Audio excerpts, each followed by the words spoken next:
Hello साथीहरू, दर्शन नमस्कार। खासमा भन्ने हो भने वैज्ञानिक र परिवर्तनशील समाज कर्णाली प्रदेशमा छ। द्वन्द्व पनि चाहदैनन्, अन्याय पनि सहदैनन्, धेरै महत्त्वाकांक्षी पनि बोक्दैनन्। हैन, त्यो धेरै महत्त्वाकांक्षी पनि बोक्दैनन्। युक्रेनको जस्तो त्यति धेरै महत्त्वाकांक्षी बोक्दैनौँ हामी कर्णालीका जनता। हामी यति बोक्छौँ, राजाको शासन पनि राम्रोसँग चलाऊ, राजाको शासन ठिक भएन भनेर थ्रेड दिने समाज यही कर्णालीको हो। राजाको छालालाई नराम्रो मानेको होइन, चाला उनको बानी बिग्रिँदै थियो। त्यसपछि तिनलाई साइड लगाएको। प्रजातन्त्र आयो, त्यहाँभित्रका मान्छेहरू प्रजातन्त्रभित्र बदमास मान्छेहरू फाल्नलाई लोकतन्त्रको स्थापना भयो। लोकतन्त्र ल्यायो कर्णालीले। कर्णाली जब उर्लिन्छ त्यसपछि देशले कोल्टो फेर्छ। त्यस्तो हुन सक्छ, त्यसो हुन सक्छ, त्यसो भएकै पनि छ धेरै पटक। सन्तोक, आत्मसन्तोक लिएका कर्णाली जनताहरू आधा रोटीमा खुसी हुने, एउटा झुपडीमा मन पराउने झुपडी हैन, त्यसपछि हिमालको काखबाट छङछङ बगेको पानी, सफा सुन्दर जलको पानी खाएर रात बिताउने सन्तोकी आत्माका मन भएका मान्छे हामी कर्णालीका।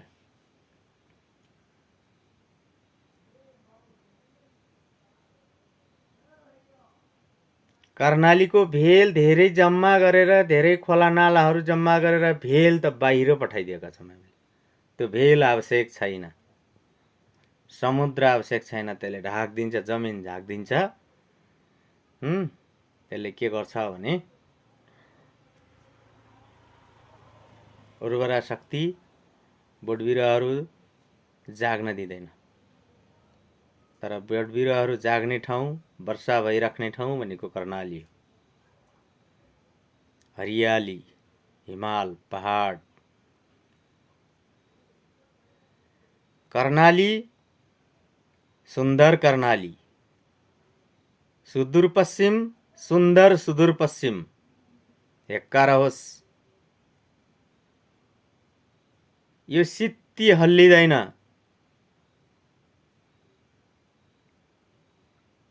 जसले पाए त्यस्तैले यसलाई हल्लाउन पनि सक्दैन। कसैले मेरो भिडियो हेर्दै हुनुहुन्छ भने यतिसम्म शक्तिशाली अटल भएको हिमाल चाहिँ अटल कर्णाली हो। विकासको नाउँमा अरबौं अरब डलरहरू अर्काको ऋण खाँदैनौँ हामी।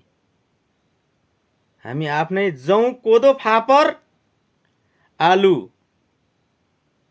सिस्नोमा उमालेर नुन राखेर खान्छौँ।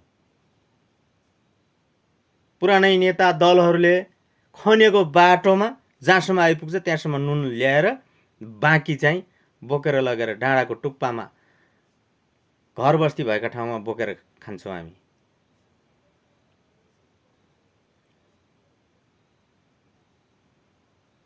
सोच्या होलान् साथीहरूले, ओहो कर्णालीका जनताहरू भेडा भन्छन्।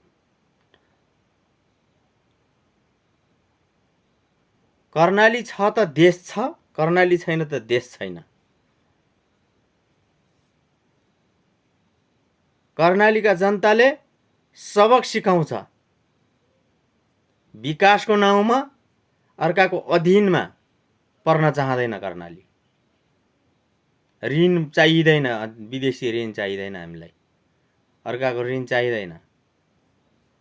सिस्नो र आलुको खोले बनाएर खान्छौँ हामी। त्यो हो कर्णाली।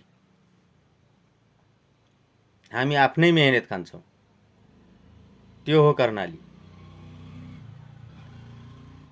भाषाको उद्गम स्थल कुन भाषा बोलिरहेका छन् अहिले नेपाली भाषामा? कहाँ हो?